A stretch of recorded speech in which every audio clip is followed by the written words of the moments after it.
A very good afternoon to you and welcome to Lunchtime News. Before we head into the stories in detail, here's a look at the headlines.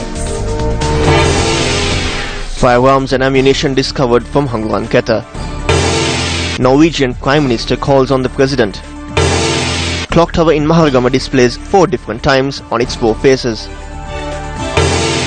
National shooting champion Mangala Samarakon to take to the range at the Rio Olympics today. On to your story in detail now. Several firearms and war material were discovered from Kotuwe Gedera in Hanguranketa.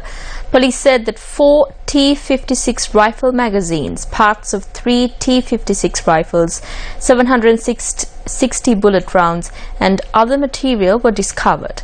Police had inspected the site after the Hanguranketa police was tipped off. Operations are underway to locate and apprehend the suspects.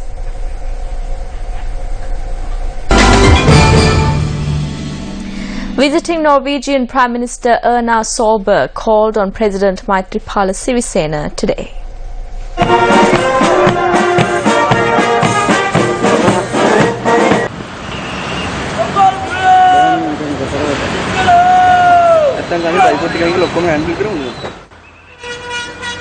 The meeting between the Norwegian Prime Minister Erna Solberg and President Maithripala Sirisena took place this morning at the President's office.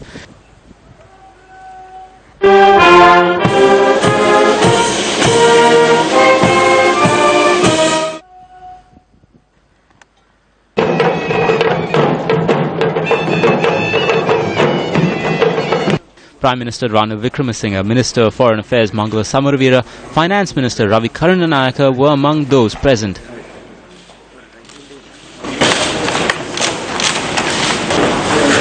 Your Excellencies, the 19th Annual Scientific Congress of the Sri Lanka College of Pediatricians was held in Colombo yesterday under the auspices of President Maithripala Sirisena.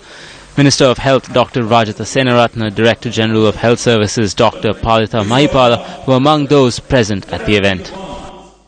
At the same time, ladies and gentlemen, the inauguration of the international conference, Muslims and the Prospects for Coexistence, was held today. The event to mark the inauguration of the conference was held at the Temple Trees this morning. The international conference has been organized by the Secretary General of the Muslim World League of the Kingdom of Saudi Arabia and the Board of Management of the Sri Lankan Islamic Centre.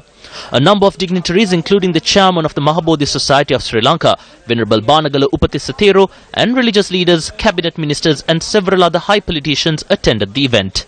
Whether it's Buddhists or whether it's Christians or Hindus or Muslims, there can be some local issues that can arise, but then local issues arise among people of the same community. But there was no major issue. People lived peacefully and they helped each other.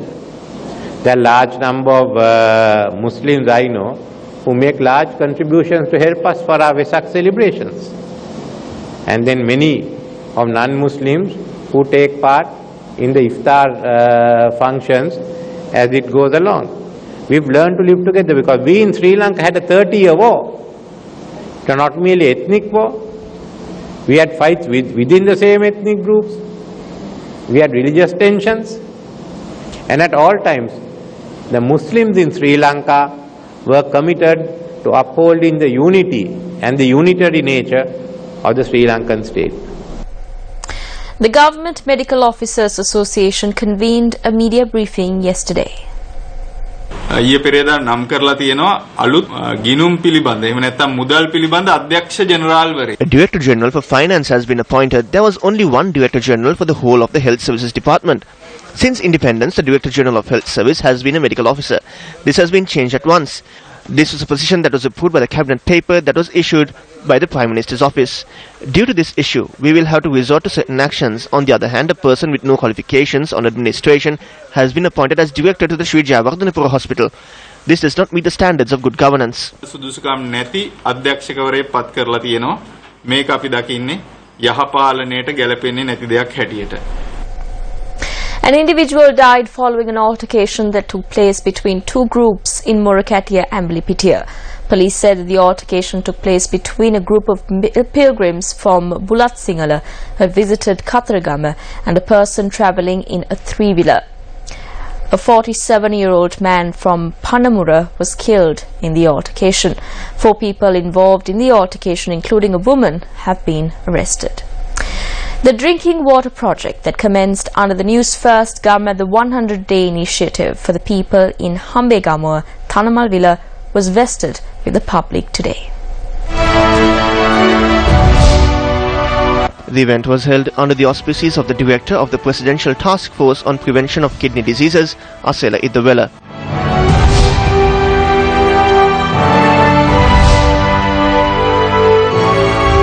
Starting today, the people will benefit with a permanent supply of clean drinking water instead of the brackish water they have been consuming for decades under this project.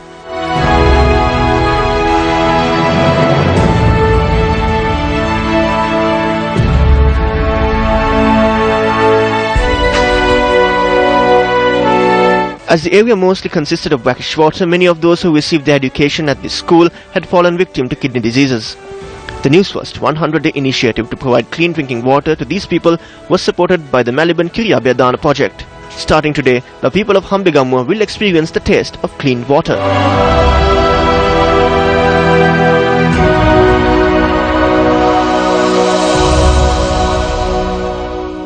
Another project was launched at the Isin Bassagala preschool in Madawachi today to provide sanitation facilities to the students. Several Newsfirst members were present for the event.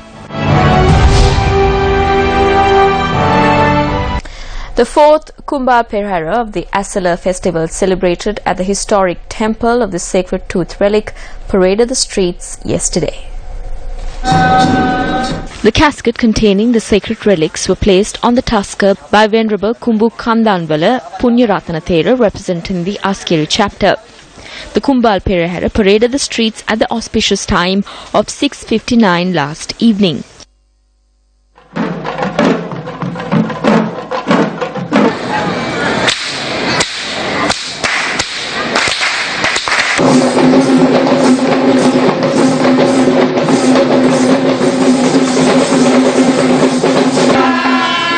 Five elephants took part in the Perera procession, where the tuskers Mian Raja and Singha Raja took lead as the Dallas tuskers. The final Kumbhal Perahara is expected to parade the streets at the auspicious time of 7:24 tonight and will move across Dalada Vidya, Yatinuara Vidya and then again move to the temple.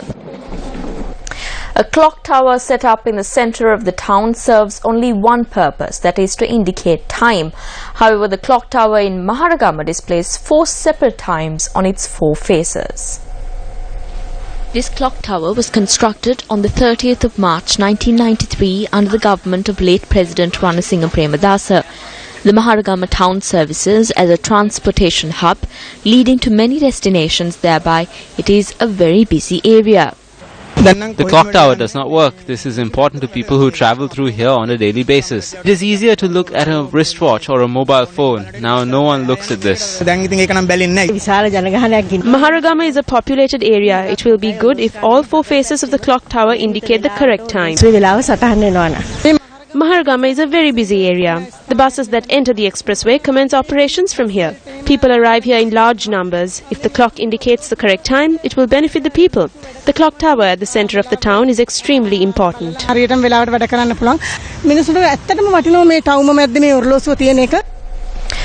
Newsfirst contacted the Maharagama Urban Council, a senior officer noted that tenders have been called to appoint suitable persons to maintain this clock tower. Moving on to more local news, the launch of the Sri Lanka Good Agriculture Practices to Productive, Qualitative and Healthy Vegetables and Fruits under the National Food Production Programme took place in Colombo. At the event, which was held yesterday, certificates were presented for export agrarian products. A ban that we were about to face was prevented. In addition, the doors have been opened for the local businessmen with an internationally accepted certificate. Under this program, local product can be sold in international markets. We will establish 25,000 women's agri associations. We will also establish 15,000 foods cultivating villages. We will establish 2,000 such villages this year. The plans have been drafted. We have the opportunity to move this program to the villages. ගමටත් අරන් යන්න දැන් අවස්ථාව ලැබිලා තියෙනවා. Today is day 7 of the Rio Olympics, and Sri Lanka shooter Mangala Samarakun will compete in the 50-meter air rifle prone event, and he will take to the range at 5:30 this evening Sri Lankan time. Earlier, Mangala Samarakun competed in the 10-meter air rifle event and recorded 589.6 points in the first round. However, he fell short of qualifying for the finals in that event. Well, that's a wrap of lunchtime news. Remember, to stay ahead, you need to stay close to News First. For that, you simply need to log on to our website, www.newsfirst.lk. And if you want to keep a closer tab of all the stories followed here at News First, all you have to do is follow our Twitter handle at newsfirst_EN. I'm Stephanie Lazarus. Your latest news update will come your way at 1:55. Good day.